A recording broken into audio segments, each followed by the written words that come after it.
Dearest brothers and sisters in Christ and fellow friends, I would like to take this opportunity to wish you a blessed Lunar New Year. Have you started work? Or you are still working from home, or you are still on Chinese New Year holidays? Now today, I would like to share with you another new topic in God at Work series, which is culture. Now culture is crucial for any race or ethnic group, but what is culture? Culture means the way of life, especially the general customs and beliefs of a particular group of people at a particular time. Now we Asians, particularly Chinese, also have a rich culture. In any organization, whether it is a business entity, non-profit organization, or even in church, there is also a culture. It is the way of life or the policies, the management or leadership styles of that organization. Most oftentimes, we call this a corporate culture. Many years ago, when I was working in a multinational company with the headquarters listed on the New York Stock Exchange. Now, meeting corporate goals was the top priorities. Every employee was given a KPI to achieve, and the culture is you are hired or fired. Meaning to say that if you do not achieve your set goals or KPIs, you do not deserve to stay in the organization. You may be fired. Indirectly, the management had instilled fear into its management style. Now, everyone was so focused on achieving KPI, and someone will just do it at all costs. Some creative ideas have also come out to achieve the KPIs. One of the country managers was so pressured, and near the year-end closing, he has put in fictitious sales, creating orders that his customer didn't order. He met the sales goal, collected his sales incentive, and kept his job. But later, it was found out by the management that it was a fraud. Finally, he was fired due to such dishonest act.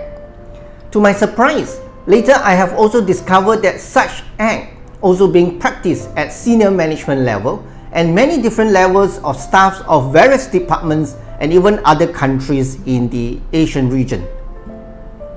While this kind of culture does explain the scandal on one level, why do employees go along with something that is so clearly wrong?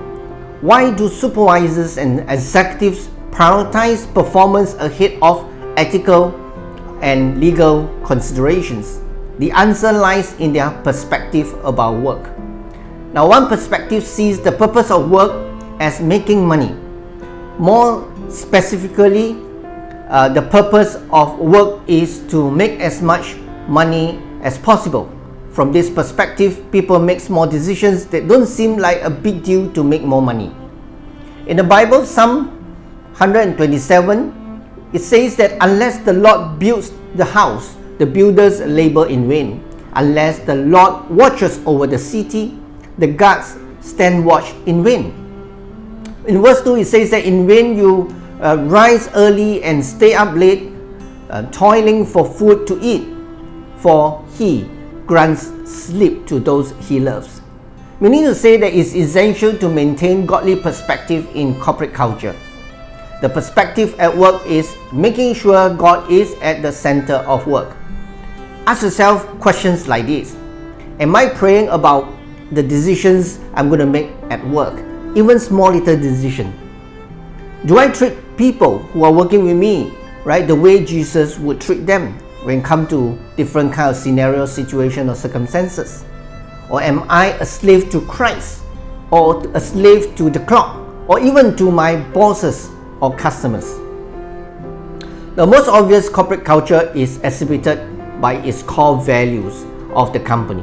You are familiar with the vision and missions of a company, and we tend to focus more but less on the values. What are core values? Are the values biblical values or secular values to make as much money as possible at all costs, or even to compromise ethical values? Surprised to see that even some companies, they only have the vision and mission, but without knowing what are their core values. Now, in our daily routine of work, are we exercising the best practices for the benefit of the company and stakeholders at large? or only a small interested minority? Are the policies, principles, management, and leadership styles in an organization God-centered, reflecting biblical principle?